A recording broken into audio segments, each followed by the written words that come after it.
Back to my channel. আমার চ্যানেলের পক্ষ থেকে সবাইকে অনেক অনেক ভালোবাসা জানিয়ে শুরু করছি আজকের রেসিপি। আজকে তৈরি করব কাঁচা কলার বড়া করে তরকারি বা কোপ্তা, যেটাই বলুন না কেন। তো প্রথম থেকে শেষ পর্যন্ত রেসিপিটি দেখুন আর প্লিজ চ্যানেলটা সাবস্ক্রাইব করুন। কাঁচা কলার কোপ্তা করার জন্য এখানে কাঁচা কলাগুলো দু মাথা এভাবে কেটে নুন দিয়ে সেদ্ধ করে নিয়েছি। এবার খোসাগুলোকে এভাবে ছুলে ভিতর থেকে সম্পূর্ণ কলাটাকেই বার করে নেব।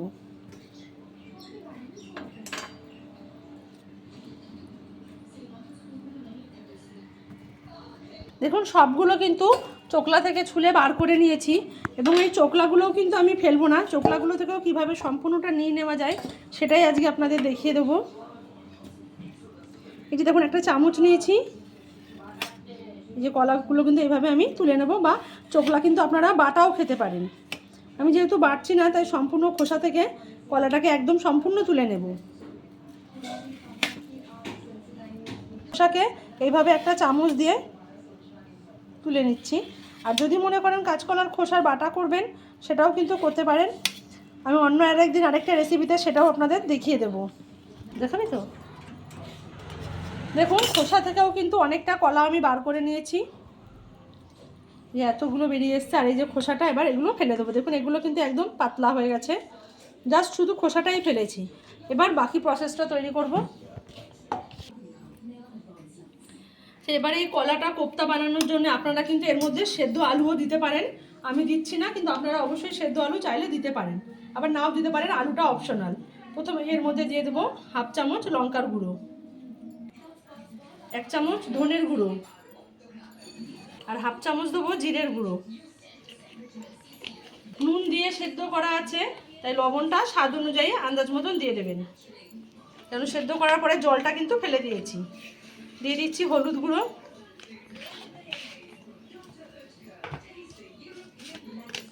স্বাদের জন্য সামান্য একটু চিনি, আর দিয়ে দেবো বড় চামচের 2 চামচ বেসন গুঁড়ো। এবার মাখার পরে যদি আরও লাগে পরে দেব, আগে 2 চামচই দিয়ে নিলাম।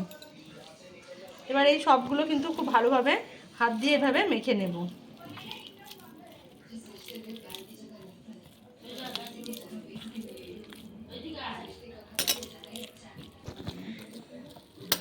দেখুন এটা কিন্তু খুব ভালোভাবে মেখে নেওয়া হয়ে গেছে।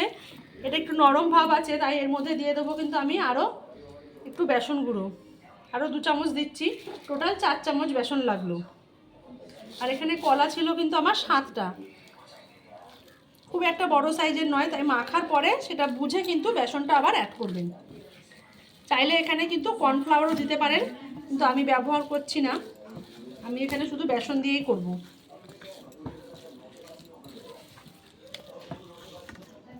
পরের 2 চামচ বেসন দিয়ে কিন্তু সম্পূর্ণটা ভালোভাবে মেখে নেওয়া হয়ে গেছে। দেখুন এটা কিন্তু খুব শক্ত হবে না, তাহলে কিন্তু বড়াটা খেতে ভালো লাগবে না। জাস্ট এই যে হাতে নেওয়া যাচ্ছে, দেখুন গড়িয়েও পড়ে যাচ্ছে না, এরকম একটা এইভাবেই কিন্তু এটাকে মেখে নেব। আমার মাখাটা হয়ে গেছে, এবার বড়াগুলো ভেজে নেব। কড়াইতে দিয়ে দিয়েছি সর্ষের তেল, তেলও কিন্তু গরম হয়ে গেছে। এবার আমি এই কোপ্তাগুলো ভেজে নেব, বা কলার বড়াগুলো ভেজে নেব। আমি এরকম গোল গোল ভাজছি, আপনারা যেরকম শেপের চাইবে ভাজতে পারেন।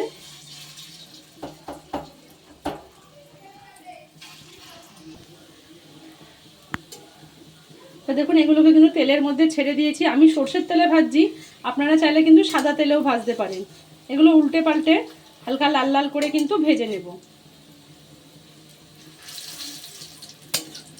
এভাবে একটা একটা করে সমস্ত কোপ্তাগুলো উল্টে দেব।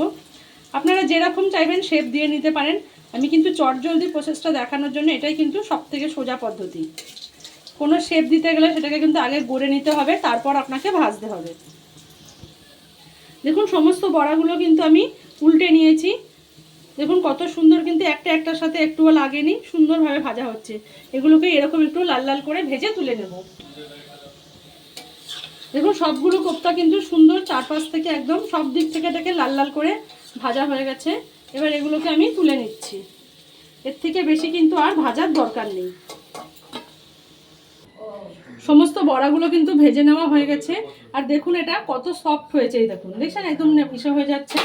আমি একটা কিন্তু আপনাদের হাত দিয়েও ভেঙে দেখিয়ে দিচ্ছি, দেখুন। আর একদম নরম হবে, খুব খেতে সফট হয়। বড়া ভেজে তুলে নিয়েছি, কড়াইতে দিয়ে দিয়েছি আরও একটু সর্ষের তেল। এবারে এই তেলের মধ্যে আমি এই যে ডুমো করে কেটে রেখেছিলাম আলুগুলো, এই আলুগুলো এবারে ভেজে নেব।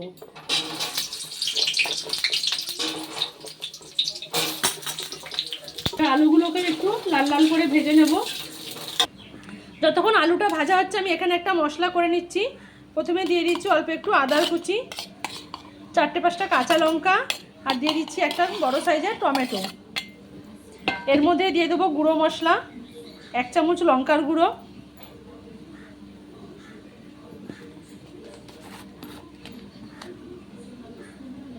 ধনের গুঁড়ো 1 চামচ, এবার দিয়ে দেবো জিরের গুঁড়ো 1/2 চামচ। এবার এই সব দিয়ে একটা পেস্ট তৈরি করে নেব।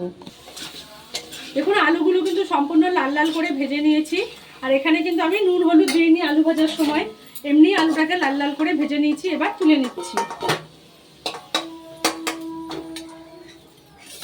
সব আলুগুলো ভাজা হয়ে গেছে।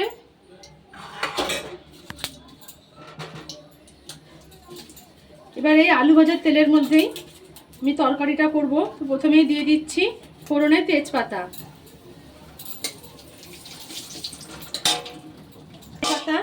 একটা গোটা শুকনো লঙ্কাকে 2 টুকরো করে দিলাম, আর দিয়ে দেবো অল্প একটু সামান্য সাদা জিরে।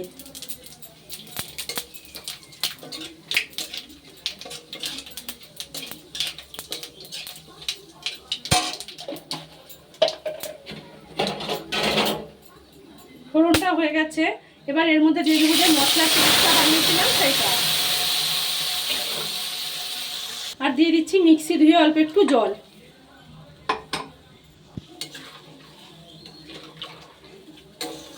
এবার এর মধ্যে দিয়ে দেবো স্বাদ অনুযায়ী লবণ আর হলুদ গুঁড়ো, হলুদ স্বাদ অনুযায়ী। আমি কিন্তু আলু ভাজার সময় নুন হলুদ কিছু দিইনি, তাই নুনের পরিমাণটা কিন্তু এখানে সেই আন্দাজ মতোই ব্যবহার করতে হবে। আপনারা যদি আলু ভাজার সময় নুন দিয়ে ভাজেন তাহলে সেই অনুযায়ী দেবেন। এবার মশলাটাকে একটু ভালো করে কষিয়ে নেব। দেখুন মশলা থেকে কিন্তু তেল ছাড়তে শুরু করে দিয়েছে, মশলাটা কিন্তু অর্ধেকটা প্রায় কষা হয়ে গেছে। এবার এর মধ্যে দিয়ে দেবো আগে থেকে ভেজে রাখা আলু। আলুর সাথে মশলাটা আরও একটু সময় কষিয়ে নেব, ততক্ষণ আলুটাও সেদ্ধ হয়ে যাবে আর মশলাটাও কিন্তু কষে নেওয়া হয়ে যাবে। আর যেহেতু আলুটা আমি নুন দিয়ে ভাজিনি, তাই এই মশলার সাথে কষলে কিন্তু আলুতেও নুনটা ঢুকে যাবে ভালোভাবে। দেখুন আলু দিয়ে মশলাটা কিন্তু খুব ভালোভাবে কষে নেওয়া হয়ে গেছে। এবার এর মধ্যে দিয়ে দেবো আন্দাজ মতো জল, যেই পরিমাণ ঝোল রাখবো সেই পরিমাণ জল দেবো। আমি এখানে গরম জল দিচ্ছি, গরম জল দেওয়া যায়, আলুটাও খুব ভালো সেদ্ধ হয়ে যাবে, ঝোলটাও কিন্তু তাড়াতাড়ি ফুটে যাবে।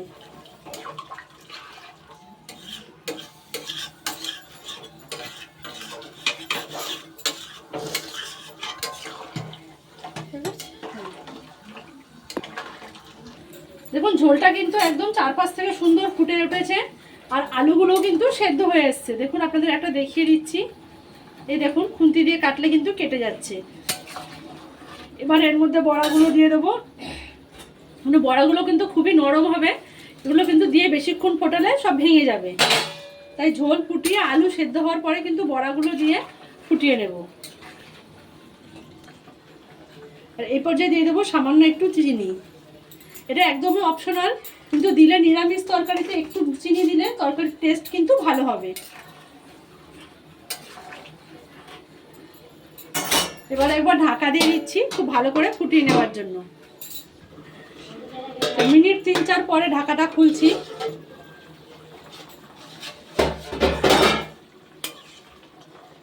দেখুন বড়াগুলো কত সুন্দর ফুলে গেছে। এবার কিন্তু আমি গ্যাসের আগুনটা বন্ধ করে দিচ্ছি। তরকারি কিন্তু একদম রেডি হয়ে গেছে। আপনারা চাইলে এই পর্যায়ে কিন্তু ঘি আর গরম মশলা দিতে পারেন, আমি একদম দিচ্ছি না। ঘরোয়া পদ্ধতিতে ঘরোয়া উপকরণের এক চটজলদিভাবে তৈরি করেছি, আর আমি এখানে কিছু দেবো না। আপনারা চাইলে কিন্তু ঘি গরম মশলা অবশ্যই দিতে পারেন।